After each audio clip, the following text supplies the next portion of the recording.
te abençoe. Se cuide, mas que você tenha um sábado feliz com a sua família também.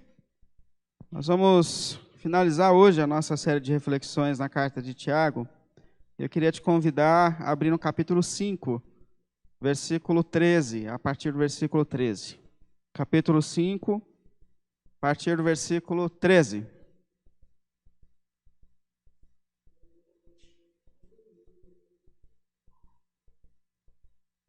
Tiago 5, a partir do versículo 13.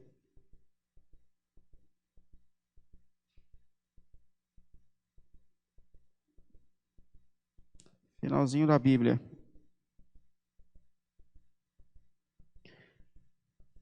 Versículo 13. Entre vocês há alguém que está sofrendo, que ele ore. Alguém que se sente feliz, que ele cante louvores. Entre vocês há alguém que está doente, que ele mande chamar os presbíteros da igreja, para que estes orem sobre ele e o unjam com óleo, em nome do Senhor. A oração feita com fé curará o doente, o Senhor o levantará. E se houver cometido pecados, ele será perdoado. Portanto, confessem os seus pecados uns aos outros e orem uns pelos outros para serem curados. A oração de um justo é poderosa e eficaz. Elias era um homem como nós. Ele orou fervorosamente para que não chovesse, e não choveu sobre a terra durante 3 anos e meio. Orou outra vez, e os céus enviaram chuva, e a terra produziu os seus frutos. Meus irmãos, se algum de vocês se desviar da verdade e alguém o trouxer de volta, lembre-se disto: quem converte um pecador do erro, do seu caminho, salvará a vida dessa pessoa e fará muitíssimos pecados sendo perdoados. Amém? Graças a Deus. Vamos orar? Santo Deus, mais uma vez, Pai, nós separamos esse momento do nosso sábado para nos colocarmos diante de Ti, Senhor. Em meio a todas as correrias da nossa semana, em meio a todas as demandas da nossa vida, há um tempo nesse mundo separado para que nós nos coloquemos diante de Ti, Senhor dos céus e da terra. Deus, que desde o princípio separou esse tempo para que nós tivéssemos comunhão com o Senhor e uns com os outros, Senhor. Por Tua graça, venha nos abençoar nesse dia, Senhor. Venha santificar esse sábado, Senhor, e venha nos ajudar a santificá-lo, Senhor. Ajude-nos a ouvir a Sua voz, Senhor. Ajuda-nos, Senhor, o Senhor que conhece nossos corações e as nossas mentes, Senhor, e vê nesse momento como cada um de nós chegou diante de Ti, diante da Sua palavra, conhece os nossos lares, conhece as nossas lutas, conhece a nossa caminhada, Senhor. Mas nós confiamos nas Suas mãos sustentadoras sobre a nossa vida, mesmo nos momentos das nossas frustrações, mesmo nos momentos das nossas lutas, Senhor. Por Tua graça e misericórdia, mais uma vez nós te pedimos, fale conosco, nos dirija, nos direcione, Senhor. Pelo nome de Jesus, Pai, por Tua graça. Amém, amém, amém. Pode sentar, meu irmão, por favor. Bom, hoje eu quero finalizar essa série de reflexões que a gente tem feito na carta de Tiago. Falamos sobre muitas questões importantes e eu confesso que Deus falou muito comigo nesse mês, de forma pessoal, enquanto eu estudava a Sua palavra. Falamos, por exemplo, sobre uma religião verdadeira, a pensar sobre religião, sobre igreja. Vimos que a nossa missão como servos e servas de Deus não está limitada à igreja, casa, igreja, mas que existem pessoas que estão no caminho e que Deus se importa com essas pessoas. Inclusive, quando a gente estiver voltando à nossa rotina normal de igreja, a gente tem que pensar muito, porque ora a gente tem definido que a nossa missão se limita à igreja, casa, igreja. E pode ser que a gente, às vezes, se engane achando que tudo que a gente tem para viver e a fazer está limitado. Porque existem pessoas no caminho, existem pessoas que não estão na casa nem na igreja. E Deus se importa com essas pessoas. Deus deseja que a gente se assente à mesa com essas pessoas. Que elas experimentem o evangelho que tem transformado as nossas vidas. Tanto pense sobre religião, sobre o que de fato é a nossa missão. Vimos sobre fé. Percebemos que fé não é simplesmente um poder místico, onde a gente se reúne para tentar mover Deus para os nossos sonhos e desejos, para que aquilo que a gente quer que aconteça, aconteça. Mas que fé tem a ver com confiança. A pessoa que tem fé em Cristo, ela confia em Cristo, ela confia que aquilo que Jesus planejou para a sua vida é o melhor a ser vivido. Fé não é simplesmente a gente se reunir para mover Deus a fazer aquilo que a gente quer, porque a nossa natureza foi atingida pelo pecado. O nosso coração é enganoso. Existem caminhos que a gente acha que são bons, mas na verdade não são. Então o que é fé? Fé é acreditar que Jesus planejou o melhor que eu posso viver. É buscar que a vontade dele se realize na minha vida, na minha caminhada. É lutar contra essa natureza atingida pelo pecado, que Tiago disse, que nos arrasta para o mal. É lutar com essa natureza, para que a vontade de Deus se faça em nós a cada dia mais. Isso é ser pessoa de fé, é acreditar que Deus tem o melhor para a gente, na sua palavra e no seu plano para a nossa vida. Nós vimos também sobre a importância e o poder das palavras. Eu acho que essa foi uma das que mais mexem comigo. Porque Tiago fala que a verdadeira religião afeta as nossas palavras. Olha isso. Que se de fato a gente tem vivido um evangelho verdadeiro, a gente muda o conteúdo das nossas palavras, a gente muda a nossa maneira de se expressar.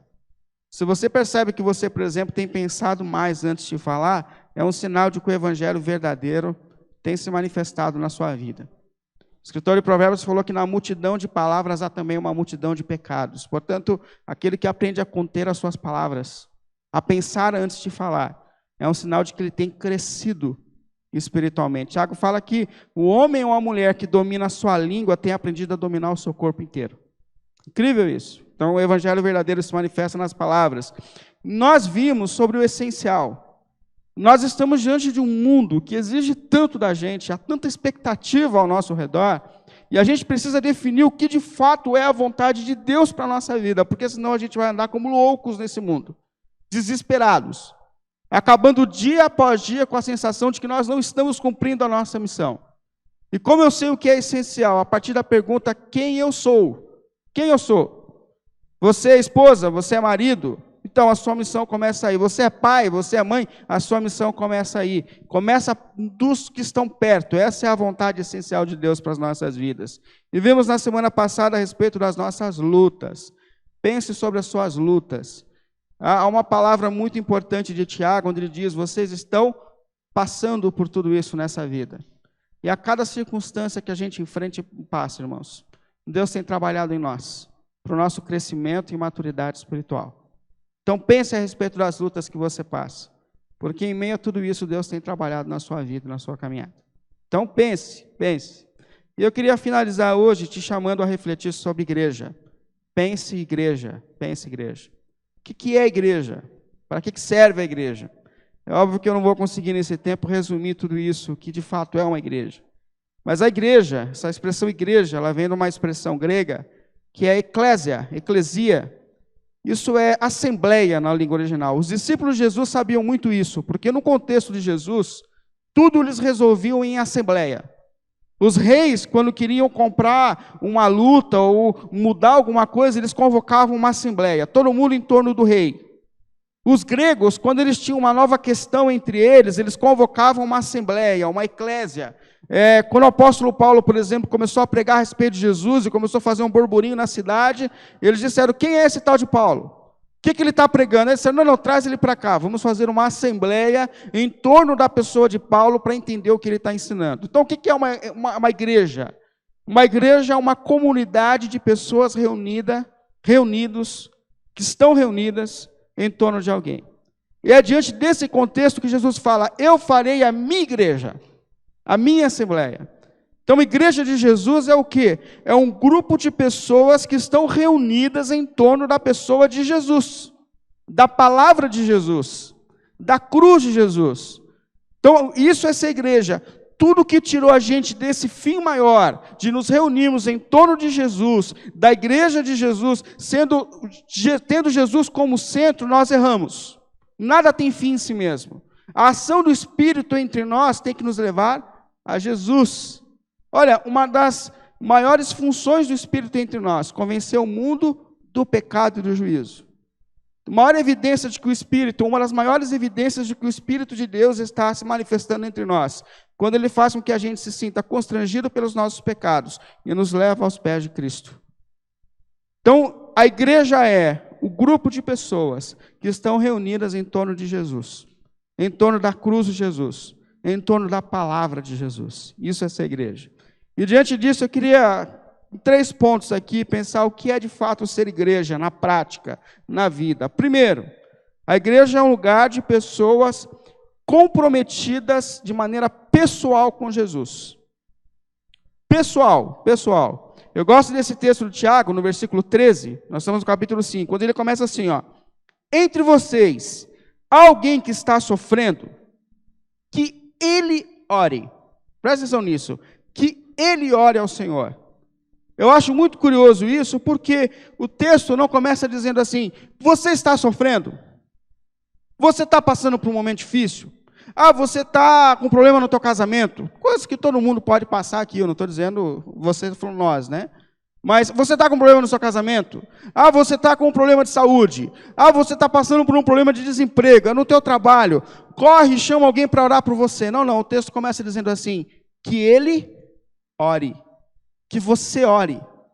Aprenda a desenvolver o teu relacionamento com Deus. Aprenda isso. Nós vimos na semana passada aqui que Deus ele tem um projeto para que todos nós cresçamos e amadureçamos espiritualmente. Ou seja, Deus não nos criou para ser dependente espiritual de ninguém, gente. Percebe isso que Deus está dizendo para a gente? Deus não te criou para que você seja um dependente espiritual de ninguém. E deixa eu dizer uma coisa, a tua oração, ela tem o mesmo poder que a oração de qualquer pessoa nesse lugar. Inclusive, a tua oração tem o mesmo poder que a minha oração como pastor. Por quê? Porque todos nós somos pecadores. E todos nós reencontramos um caminho de oração pelo sangue do Cordeiro derramado na cruz. Todos nós fomos nivelados. Todos nós. O caminho que nos leva de novo a Deus não é a minha ordenação, não é a sua consagração, não é o seu poder. Não. O que nos leva de novo a Deus é um só sangue, que é o sangue do Cordeiro derramado. Portanto, nós somos liberados. Então, você não depende espiritualmente de ninguém para ter uma vida verdadeira com Deus. E a primeira ordem que Deus dá aqui para a gente: aprenda a desenvolver a tua relação com Deus. Aprenda a se cuidar espiritualmente, aprenda a orar. Aprenda a falar com Deus, isso é extraordinário. Inclusive, Tiago ele cita Elias aqui no versículo 17, dizendo assim: olha, Elias era um humano como nós, ou seja, Elias era igual a gente.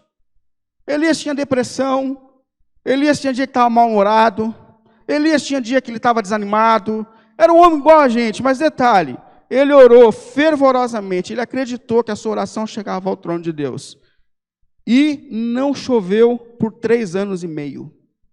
Elias era um ser humano como qualquer um de nós, mas a oração dele foi ouvida diante de Deus de uma maneira tremenda. Portanto, primeira coisa que Deus está dizendo, a igreja ela é um lugar de pessoas pessoalmente comprometidas com Jesus, que aprendem a desenvolver o seu relacionamento com Jesus, que não dependem de ninguém para ter um relacionamento vivo e verdadeiro com Jesus, porque o sangue já nos deu acesso a isso, gente. O sangue do Cordeiro nos deu acesso a isso. Eu acho que diante disso, a gente acaba mais uma vez lembrando uma bronca de Tiago, dizendo assim: então, pare de dar desculpas na tua vida espiritual. Para com esse negócio de dizer que você não está bem espiritualmente por causa de alguém. Para com isso. Sabe, gente que diz assim: olha, eu não estou bem porque um dia na igreja alguém deu uma palavra para mim, e essa palavra mexeu comigo, a partir daí eu não consegui mais caminhar espiritualmente. Mentira.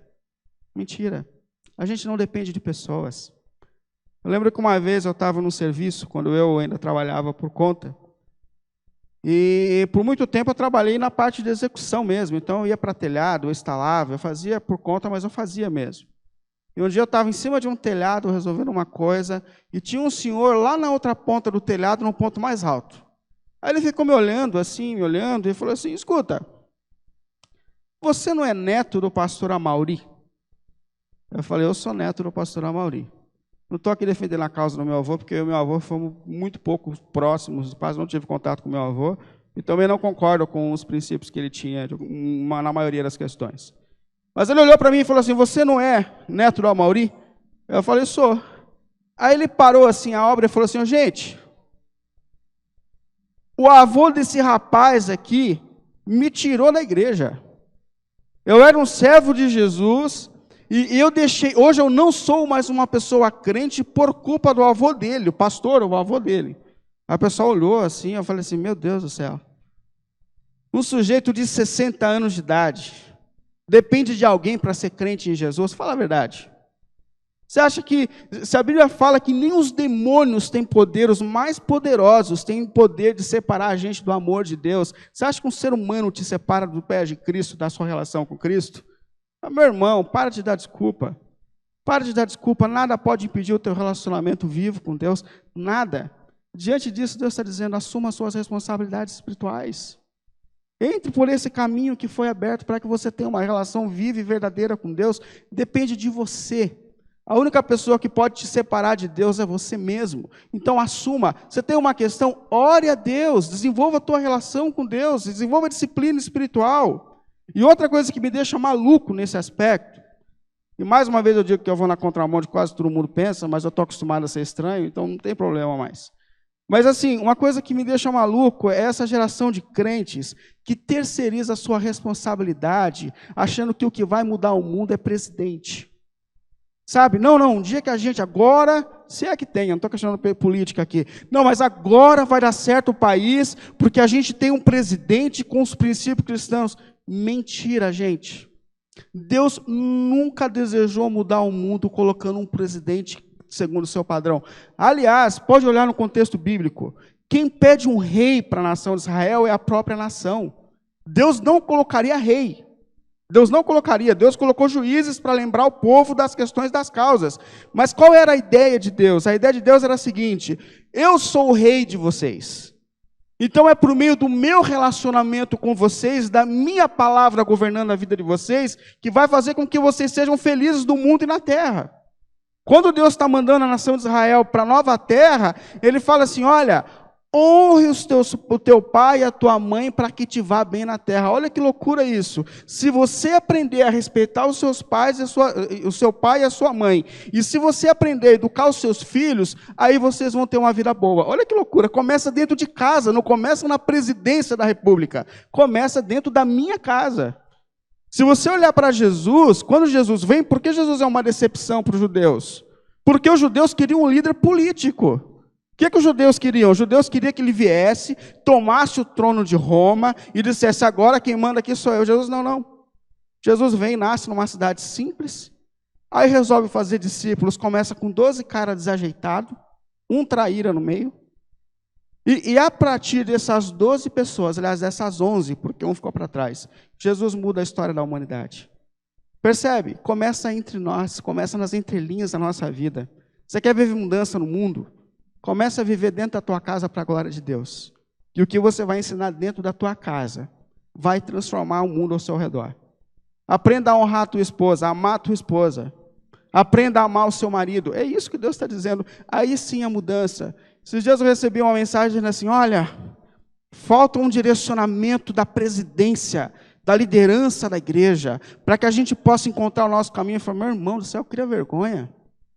Você acha que é presidente que vai resolver a tua vida? De todo o meu coração, não é porque são meus amigos, não. Mas a carga administrativa que já existe sobre a diretoria de uma igreja, o que eu faço todos os dias é pedir misericórdia de Deus, para que Deus sustente a mente do coração da liderança da nossa igreja. Mas se a gente quiser viver diferença, vai começar na nossa comunidade. É na igreja local, num lugar de pessoas comprometidas com a palavra de Jesus, com o evangelho de Jesus. É daqui que a diferença no mundo vai acontecer. Quando a gente aprender a criar os nossos filhos para a glória de Deus. Esses dias eu fui buscar o meu filho, aliás, eu fui buscar a minha esposa, meu filho estava comigo. E eu dei uma repreendida nele por uma coisa que ele fez, que ele me chateou. E quando eu fui pegar a minha esposa, ela entrou no carro, ela falou oi, e falou oi para ele falou, não vou falar oi. Cara feia, não vou falar oi. Eu já estava um pouco irritado com a situação, meu filho tem 5 anos de idade, mas já entende tudo, viu? Tem uma sacada para tudo. Aí a minha esposa falou com ele, não vou falar, não quero falar. Aí eu parei o carro, eu falei para ele, eu falei assim, olha filho, quando a sua mãe falar com você, você responde bem-humorado. Porque a sua mãe passou o dia inteiro trabalhando, correndo por você. Por você. E agora ela vai chegar em casa cansada e vai continuar trabalhando por você. Então você respeita o papai e a mamãe. Eu não estou preocupado com meu filho com 5 anos de idade, se ele vai me amar ou não, porque ele não sabe o que é amor ainda. Eu estou preocupado com meu filho, aprenda a me respeitar. Porque se esse menino não aprender a respeitar pai e mãe, que batalham 24 horas por ele, quem nesse mundo ele vai aprender a respeitar? E se a gente quiser ver um mundo diferente, quiser experimentar esse mundo diferente, esse mundo vai começar nas entrelinhas da nossa vida. Jesus começa com 12, Jesus começa com uma casa, Jesus começa com pais e filhos. E é a partir daí que a nossa verdadeira transformação começa a acontecer. Portanto, a primeira coisa, o que é ser igreja? É ser um lugar de pessoas de forma pessoal, gente, pessoal, comprometidas com Jesus e com a palavra de Jesus. Pessoas que, antes de tudo, aprendem a se colocar diante do Senhor para encontrar o melhor caminho a ser seguido. Pessoas que, antes de tomar decisões, como disse Tiago, você que está dizendo, eu vou para tal lugar e lá eu vou ganhar dinheiro, vai dar tudo certo. Não, se Deus quiser. Pessoas que aprendem a viver em submissão a Deus, reconhecendo a sua dependência de Deus e que buscam do Senhor o melhor caminho a ser seguido. Primeira coisa, igreja, lugar de gente comprometida com Deus. Segunda, eu coloquei só 3, essa foi a mais longa. A igreja é um lugar onde o amor e a comunhão de Deus são experimentados entre nós. Porque no versículo 14, nós estamos no capítulo 5, ele diz assim, entre vocês há alguém que está doente, que ele mande chamar os presbíteros da igreja para que estes orem sobre ele e o unjam com óleo em nome do Senhor. E a oração feita com fé curará o doente. O Senhor o levantará. E se houver cometido pecados, ele será perdoado. Aí você vai dizer assim, bom, pastor, você passou um tempo aqui falando a respeito da nossa independência espiritual, que a gente pode orar a gente mesmo. Mas aí na sequência do texto fala, bom, tem que chamar o presbítero da igreja. O que está acontecendo aqui? A gente tem aprendido aqui, eu espero muito que a gente faça isso, de aprender a olhar com seriedade e profundidade para a palavra de Deus. E presta atenção no que ele está dizendo aqui. Há alguém entre vocês doente? Ou seja, essas pessoas que precisam dessa atenção especial nas suas casas, elas estão adoecidas. E isso pode acontecer em qualquer comunidade cristã.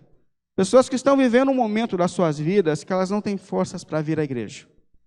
E às vezes é a saúde física, às vezes é a saúde emocional, mas são pessoas que estão precisando de ajuda. Elas precisam de ajuda. Então, não é um caso que se estende a tudo. A primeira coisa é aprender a desenvolver a sua relação com Deus. Mas se houver um momento onde você não tem forças para vir à igreja, onde você não consegue, aí você pode sim receber ajuda na sua casa de uma maneira especial. Agora, o que eu gosto nesse texto é que ele diz assim, que ele peça aos presbíteros. Ou seja, essa pessoa que está em casa, ela tem uma atitude de pedir ajuda. Não é um esquema assim de eu me esconder em casa e vou testar agora essa igreja.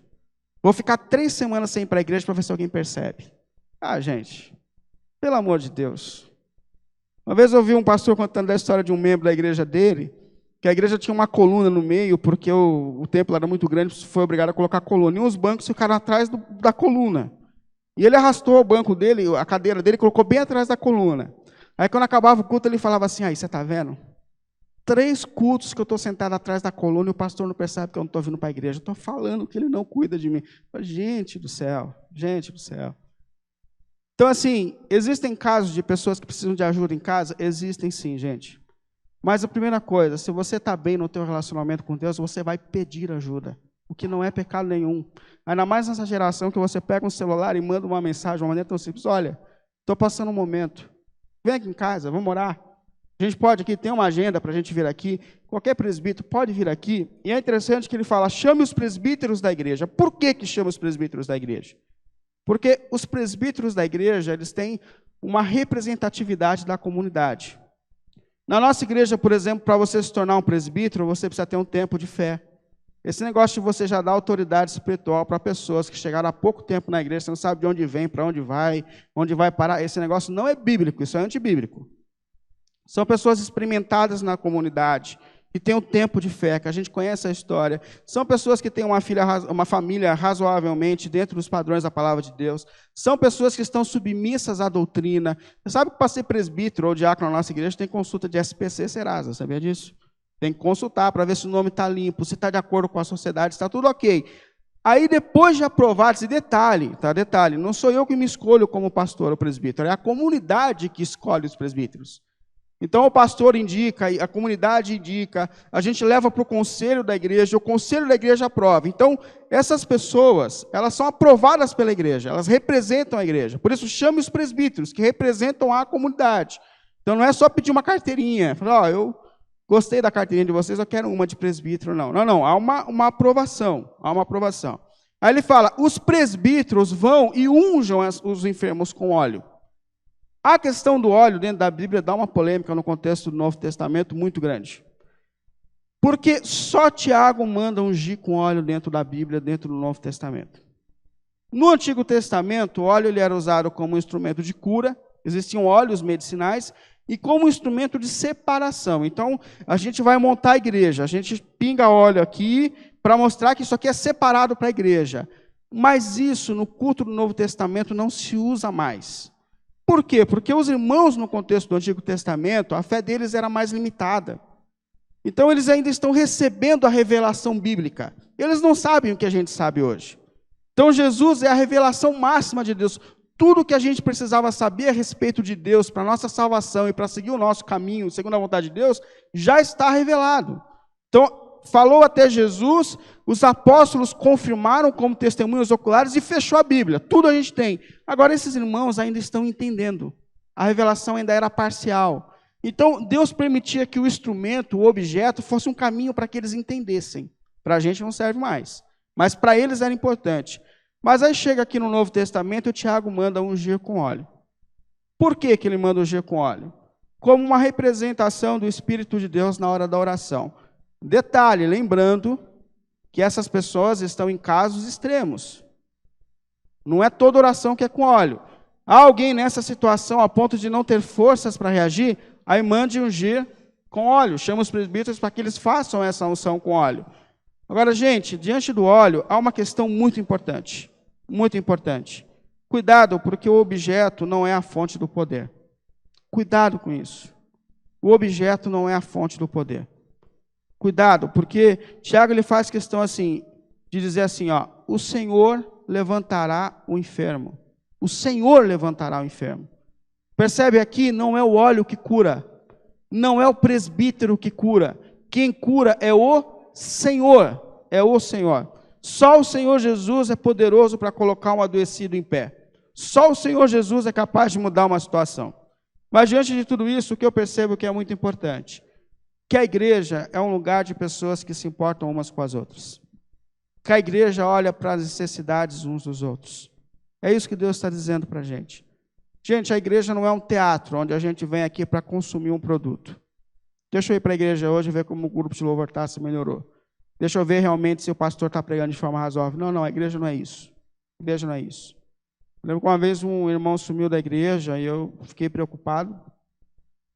E depois de 3 semanas ele apareceu e eu falei, meu irmão, está tudo bem? Você deu uma sumida? Ele falou assim, olha, deu uma andada por aí vendo um lugar onde eu podia ser melhor servido. Andei com a minha família, fui numa igreja, cheguei lá, o pastor não estava lá, ele cuidava de 2 igrejas no mesmo horário, então eu já não gostei, porque para mim tinha que estar lá para me atender. Fui na outra, um grupo de louvor desafinado, desajeitado, fui na outra e ele falou assim, resumindo a história, estou sendo melhor servido aqui, vamos ficar aqui com você mesmo. Falei, ainda bem que o garçom está te servindo bem, que o trabalho está sendo bem feito, né? Se estiver insatisfeito, manda lá depois. Mas a igreja não é um lugar de pessoas que vieram para consumir, gente. Não é essa a ideia. A igreja é o corpo de Cristo, onde todos nós aqui recebemos do Senhor dons e talentos a serem compartilhados para a bênção um da vida dos outros. Nós somos o corpo de Jesus. Existem pessoas aqui que têm habilidade para o ensino, existem pessoas aqui com habilidade para a ação social. Quando eu estou pensando em reagir, as irmãs da ação social já estão me ligando e já estão falando assim, escuta, já estão mandando ajuda. Eu falei, irmão, amém. Amém. E quebra um negócio da igreja, quando eu penso que eu vou resolver, eu vejo o Ângelo já passou aqui, o Wagner já passou, já resolveu. A igreja, quando a gente vê, ela está agindo. A igreja tem gente que abençoa a gente com a música, é gente que abençoa a gente com a intercessão. Existem pessoas que são intercessoras, que por vezes sustentam a igreja, você não vai nem ouvir o nome dessa pessoa.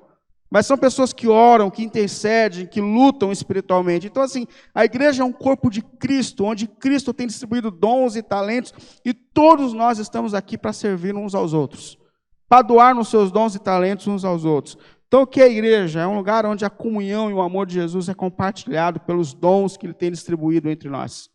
Isso é ser igreja de Jesus. É um lugar onde nós nos importamos uns com os outros, onde nós não entramos aqui para ser servido, mas nós entramos aqui porque nós estamos dispostos a doar a nossa vida pelo outro, assim como Cristo doou a sua vida por nós. Isso é ser igreja. E por último, a igreja é um lugar de perdão. A igreja é um lugar de perdão.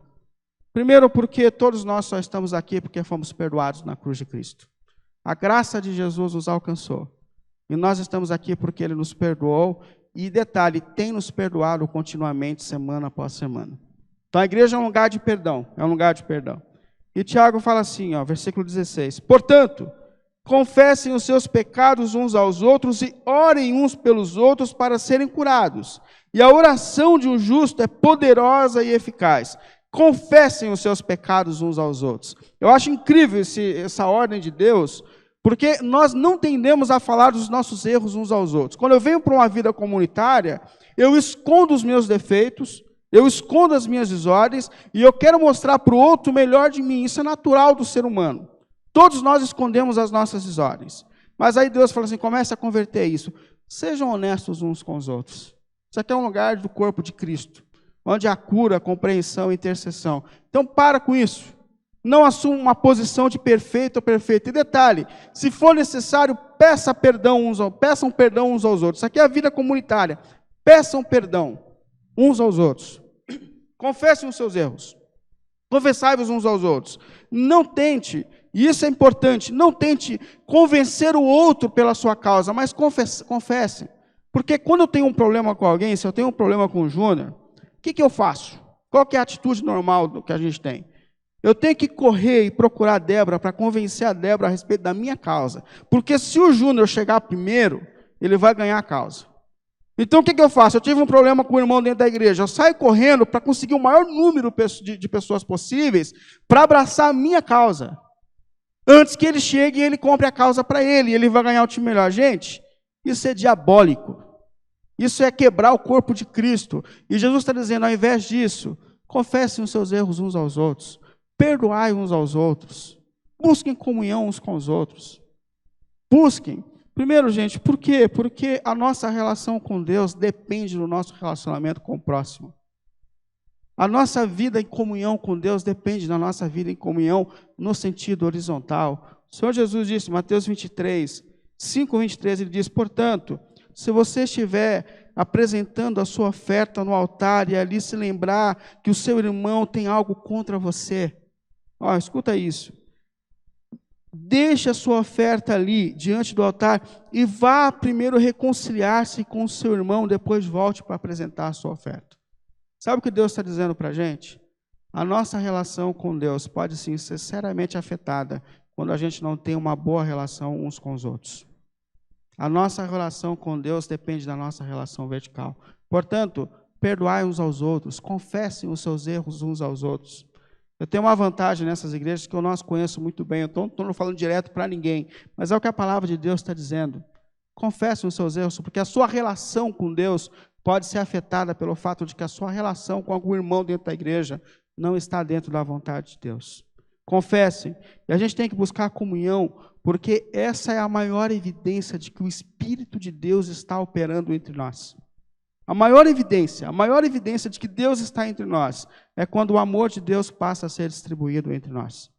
Eu lembro quando Jesus, o Senhor, estava terminando a sua missão aqui na terra, Ele orou ao Pai, dizendo assim, Pai, que esse amor que existe entre eu e o Senhor, agora se manifesta entre aqueles que são minha igreja.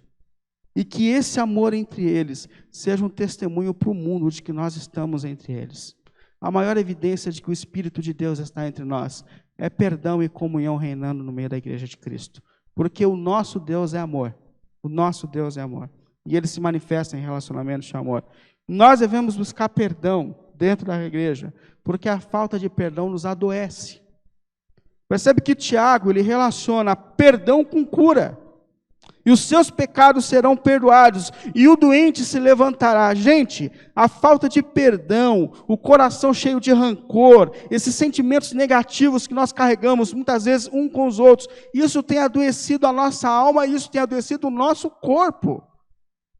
Ser curado tem a ver com ser perdoado e manifestar perdão. Quando o apóstolo Paulo escreveu à igreja de Corinto, ele falou assim: olha, por causa desse relacionamento problemático que vocês têm, tem muita gente doente na igreja. Essa sensação de tensão que existe em vocês, e detalhe, alguns de vocês já até morreram por causa da briga que existe entre vocês. Pensem nisso. Pensem nisso. Portanto, o que é essa igreja? A igreja é um lugar onde nós estamos aqui honestos a respeito das nossas desordens e pecados, gente. Onde a gente tira essa roupa de perfeição, onde a gente confessa os nossos pecados uns diante dos outros. E ele fala assim: orem uns pelos outros. Ah, você percebeu que o seu irmão tem um problema em determinada área da sua vida. Ao invés de você comentar com alguém e espalhar essa desordem, dobre o seu joelho e ore por ele, para que Deus tenha misericórdia e ele cresça e amadureça espiritualmente junto com você. Dobre o seu joelho e ore. Orai pelos outros. Gente, a gente já vem num mundo tão carregado de exigência, tão carregado de coisas sobre a nossa vida, e a gente chega aqui e transforma a igreja num outro lugar de peso, de cobrança, onde as pessoas lançam peso. Quantas vezes as pessoas vêm para mim e falam assim: pastor, eu não estou trabalhando na igreja, não estou trabalhando porque eu estou correndo. Eu falo: meu irmão, acalma o teu coração, ninguém está te cobrando de nada, vá em paz, vá em paz. Eu não estou fazendo nada para o reino de Deus. Você está cuidando da sua família? Estou cuidando. Você está trabalhando? Estou batalhando. Então, meu irmão, você já está fazendo a vontade de Deus, fica calmo. Quem vive para pregar sou eu. Fique calmo, você já está servindo a Deus. Você está cuidando dos seus filhos? Você já está servindo a Deus, acalma o seu coração. Se a gente fizer da igreja mais um ambiente de cobrança, mais um ambiente onde a gente fica destacando os erros uns dos outros, a gente não tem alívio na alma. Aí Deus fala assim: não, gente, não faça isso, orai uns pelos outros. Orai uns pelos outros. Ah, mas você percebeu que alguém tem um defeito? Orem uns pelos outros. Peça misericórdia. Deixa o Espírito de Deus reinar entre vocês. Porque a maior evidência de que Ele está agindo é o amor, o perdão e a comunhão reinando no meio da comunidade. Essa é a maior evidência de que o Espírito de Deus está operando em nós. Por isso eu queria fechar justamente te convidando a pensar sobre igreja. Porque primeiro, como nós vimos, igreja, um lugar de pessoas comprometidas com Jesus. Um lugar de pessoas comprometidas com Jesus. Mais uma vez, meu irmão e minha irmã, você não depende de nada e de ninguém para ter uma vida espiritual rica, abençoada e fortalecida. O sangue do Cordeiro já abriu o caminho para você. Depende de você. Depende de você. Se houver situações extremas onde você precisa de ajuda, peça ajuda, isso não é pecado. Mas, acima de tudo, aprenda a desenvolver o seu relacionamento com Deus. Aprenda a ser um homem para a glória de Deus, uma mulher para a glória de Deus, um filho para a glória de Deus, e é a partir daí que o poder de Deus se manifesta entre nós.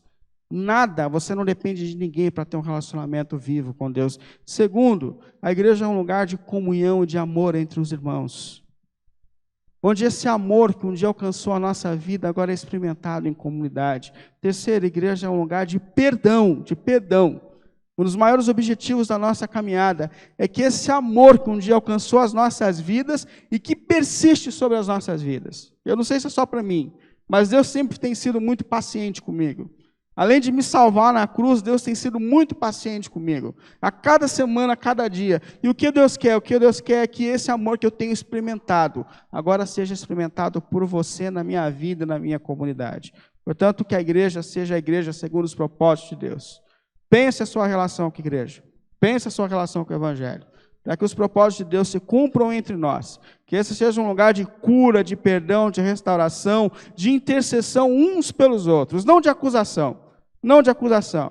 Nós viemos a essa igreja aqui marcados por acusações, por erros, mas há um lugar nesse mundo que Deus separou, onde amor, a graça e a intercessão vão reinar. Que seja entre nós, para a glória de Jesus. Para que esse amor que reina sobre nós seja agora experimentado no sentido horizontal. Amém? Vamos ficar em pé para a gente orar? Você que está em casa, fecha os seus olhos um pouco, para que a gente ore ao Senhor. Nosso Deus e Pai, mais uma vez nós nos colocamos aqui diante de Ti em oração, Senhor. Mais uma vez por Tua graça e por Tua misericórdia, Deus Pai. Pelo nome do Senhor Jesus, nós somos a Tua igreja. Nós somos o povo que foi comprado pela cruz. Nós somos aqueles que foram separados por Ti, por Tua graça e por Teu amor, Senhor. Igreja de Cristo, pessoas que estão reunidas em torno da pessoa de Jesus Cristo, Pai. E nós queremos viver segundo a Sua palavra, Senhor. Nós queremos que os seus propósitos eternos se cumpram entre nós, Pai Deus, pelo nome de Jesus, Pai. Estenda suas mãos sobre a sua igreja, Senhor. Estenda suas mãos para que os seus propósitos eternos se cumpram nas nossas vidas, Senhor. Estenda suas mãos, Senhor, para que nada e ninguém nos tire do alvo, que é Jesus. Que nada tire Jesus do centro da nossa vida e da nossa existência, Pai, pelo nome de Jesus. Que esse amor que um dia foi experimentado por nós, por meio da cruz de Cristo, agora seja compartilhado por nós, Senhor. E nós sejamos cada dia mais uma igreja para a glória e para louvor do Teu santo nome. Assim nós oramos, assim nós pedimos, pelo nome do Senhor, Pai. Amém. Amém.